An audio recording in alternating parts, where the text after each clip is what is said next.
kearifan lokal, Kris. Yeay, bye-bye. Bye-bye. Assalamualaikum warahmatullahi wabarakatuh. Perkenalkan, nama saya Delvi Andriani Susilo, akan mewawancarai mengenai Kris di Museum Nasional Indonesia. Saya ditemani oleh pemandu dengan Kak Indra. Halo semuanya. Saya ucapkan selamat datang di Museum Nasional ya. Ada yang bisa saya bantu? Jadi pertanyaan pertama adalah apa makna simbolik yang terkandung dalam keris yang dipamerkan di Museum Nasional Indonesia? Oh, pameran keris ya? Jadi gini teman-teman semuanya, kalau untuk yang pameran keris sebelumnya itu adalah pameran temporer yang ada di Museum Nasional saat ini sudah tidak ditampilkan. Tapi saya sedikit bisa menjelaskan tentang keris yang ada di sini. Jadi makna simbol dari keris itu sendiri sebenarnya adalah berkaitan sama makna kehidupan, yaitu adalah kalau misalnya kehidupannya adalah kadang naik, kadang lurus, kadang turun, kadang naik dan sebagainya, itu adalah dari simbolisasi dari kehidupan dari masyarakat yang ada di Indonesia. Dan lagi Yang kedua, siapa saja yang terlibat dalam proses pembuatan keris tradisional di Indonesia? siapa saja? Jawabannya adalah banyak banget sebenarnya. Jadi masyarakat Indonesia di sini saat ini itu banyak banget yang udah melek yang namanya adalah kebudayaan sama kesenian yang ada di Indonesia, terutama yang berkaitan sama keris.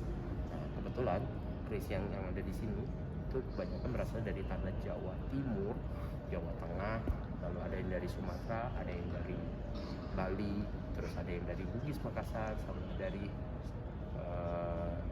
Sulawesi kalau nggak salah. Dan semuanya itu berkaitan sama pameran keris tadi itu. Ada lagi? Kapan keris mulai digunakan sebagai simbol budaya dan spiritual Indonesia? Oke, kapannya? Kalau untuk kapannya itu udah dari zaman dulu sebenarnya. Nah, kapannya itu lebih tepatnya awal mula dari keris itu adalah yang berasal dari abad ke-89, yang notabene waktu itu adalah kerajaannya waktu itu adalah kerajaan Mataram kuno, atau yang kita lebih mengenalnya adalah kerajaan Singosari sama Kediri. Tapi baru terkenalnya dimulainya dari masa kerajaan Majapahit, waktu dari kerajaannya masa Hayam Wuruk gitu.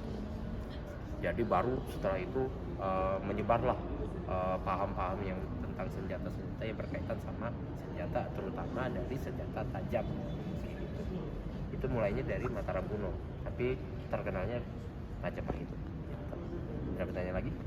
Di mana Museum Nasional Indonesia menyimpan dan memamerkan koleksi kerisnya?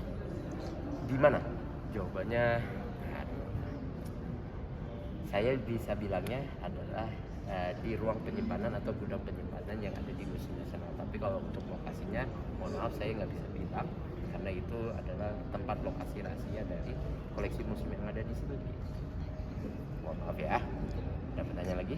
Mengapa keris dianggap sebagai warisan budaya yang memiliki nilai kearifan lokal?